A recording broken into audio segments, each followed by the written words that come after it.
This is basically how some people sleep, and these people can be your father, mother, relative, or even you that is watching this video. When I was younger, this kind of experience used to be fun to behold. I mean, see someone who is fast asleep with one or both eyes partly closed.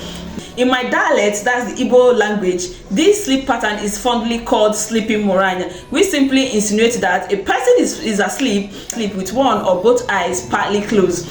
Back then, there were questions I usually asked which I've had no answers to. Thankfully, with my little knowledge and exposure in this profession, I've been able to answer such questions. And I believe there are people who also seek answers to these questions.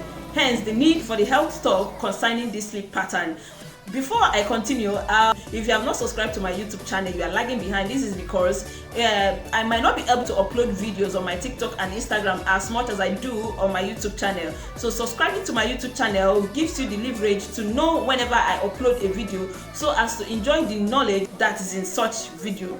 Now back to the reason why I am seated here today. This sleep pattern is medically known as lag of thymus. From the word lag, you should be able to understand that there is something lagging behind. Lag of thymus simply means a condition where the lid fails to close completely, especially when one is asleep.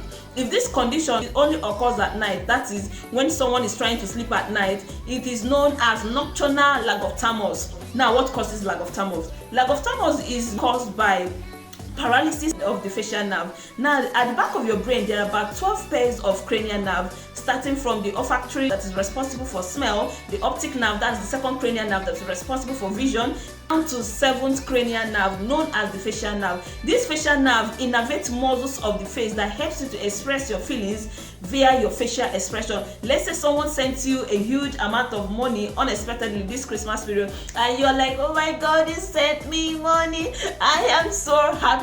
Then, or someone makes you angry and you go ahead to squeeze it. Dude, you made me angry, I'm not happy. I don't know if I'm squeezing my face enough, but I'm trying to let you know that the facial nerve innervates the muscles of the face, which helps one to express his or her feeling through the facial expression. Now, apart from innervation of muscles of the face, the 7th cranial nerve, that is the facial nerve, also innervates an important muscle of the eye known as the orbicularis oculi muscle. This muscle, alongside the levator palpebral superioris, are two important muscles of the eye that are responsible for closing and opening or elevating the lid. Now, what do I mean? The orbicularis oculi muscle is a muscle in the eye that is responsible for closing your eye. Now, as I'm doing this video and I'm closing my eye, is because the facial nerve has innervated the muscle of the eye known as the orbicularis oculi muscle, which helps me to close my eye. If I want to open my eye, the levator palpebral superioris is what helps me to elevate my lid, especially the upper lid, for me to be able to open my eyes.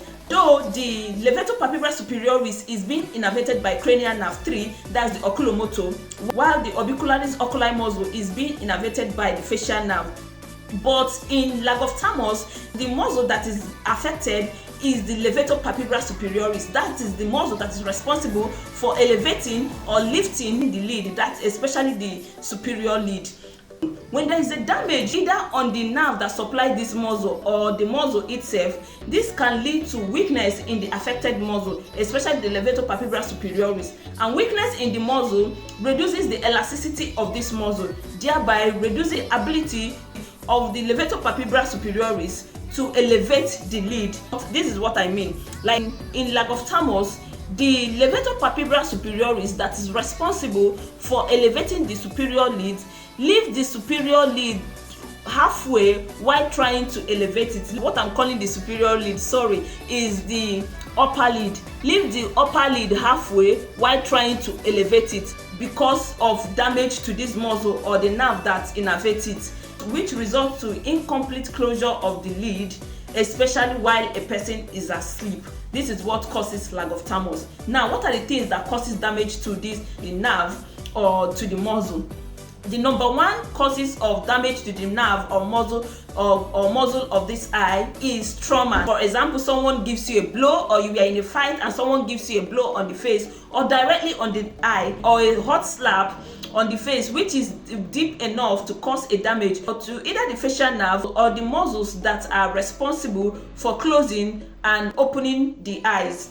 Another causes of damage to these muscles or their nerves is infection, which can lead to inflammation of the muscles. And when a muscle is inflamed, it can reduce its elasticity, making the muscle to be weak.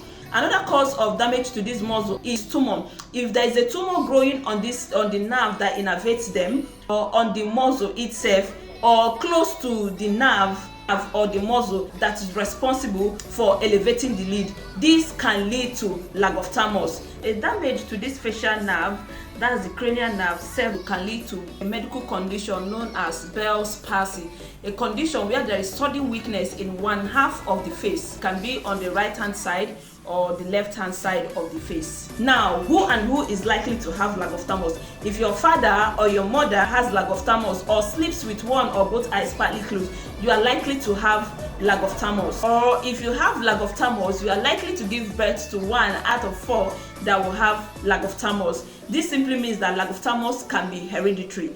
Aside being a traumatic condition, it can be hereditary, meaning that it can run in a family. Children are no deduction on this. That is why sometimes you see babies, newborn babies, sleeping with one or both eyes partly closed while they are smiling. The good thing about babies is that with time they are likely to outgrow lagophthalmos, unless in a rare congenital condition known as Mobius syndrome, where a baby is born with an underdeveloped facial nerve, which can result to permanent lagophthalmos. Another people that are likely to have lagophthalmos are people with thyroid eye disease. Thyroid eye disease is an autoimmune disorder where the muscles and tissues of the eye get inflamed, which pushes the eyeball outward and make it impossible for the eye to completely close, especially while the person is asleep at night. Most importantly, lagophthalmos can be an indication of stroke.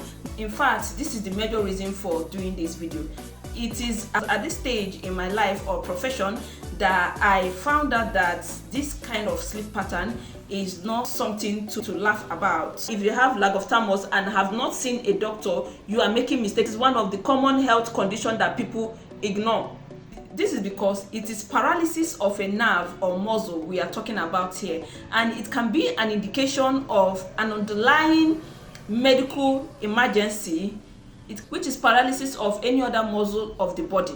Is the visual complication associated with lagophthalmos. Lagophthalmos predisposes one to a visual complication known as exposure keratitis, visual condition where the cornea has been exposed to dryness, which leads to keratitis. That is where the name came from, exposure keratitis. And how does this occur? When you sleep with your eyes partly closed, the chances of evaporation of tears in the eye, which keeps the eye moist and healthy, is high, leading to corneal dryness, and from excessive corneal dryness to different kind of infection, which can lead to exposure keratitis and adversely permanent blindness. So how is this medical condition managed? Most doctors will prescribe ointments apply at night. These ointments are sticky in nature, which helps to close the little distance between the upper and the lower lid in order to reduce evaporation of tears. Another method is prescription of small weight objects,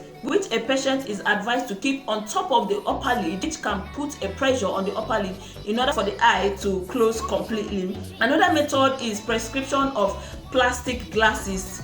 These plastic glasses contains moisturizer, which keeps the eyes moist. While some doctors will also prescribe artificial tears, which help to replace the tears that have been evaporated, as well as keeping the eye moist and healthy. The whole treatment regime in lagophthalmos is focused on reduction of evaporation of tears, because this is where the complication comes from. Please, if you have been able to watch this video and you have this lagophthalmos, or you know someone who has lagophthalmos who has not seen a doctor, please advise and encourage this person to see a doctor today in order to save a life. Like I said earlier, lagophthalmos is not just lagophthalmos. It can be an indication of a medical emergency such as stroke. I believe you enjoyed this video. Please share this video, subscribe to my YouTube channel. Merry Christmas.